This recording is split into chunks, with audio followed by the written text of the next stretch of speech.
Karl Marx had recognized that great social revolutions are impossible without the feminine ferment, and in 1917, it was Petrograd's St. Petersburg female workers who spread the idea of a general strike on the 8th of March, International Women's Day.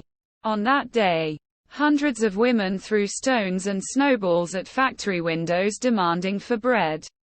Economic depression in 1917 particularly devastated the working-class women because prices of daily necessities increased tremendously, but their low wages did not compensate for the increase in prices of goods. After a long and tiring day of labor, women had to line up for hours just to get a loaf of bread. Sometimes after wasting hours waiting in line, the bread would run out.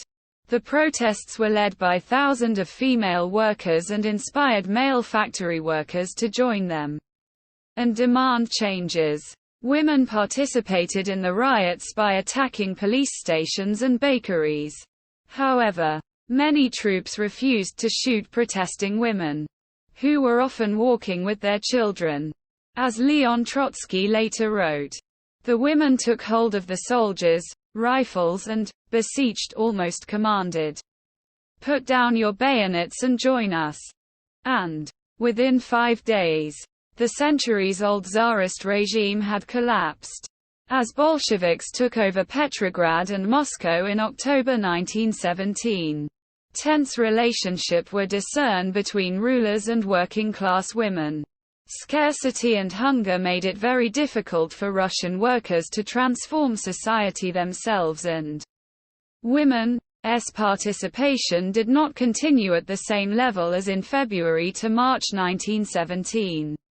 However, it was women's food protests in May 1918 that sparked the first major wave of workers' unrest against the new Bolshevik authorities.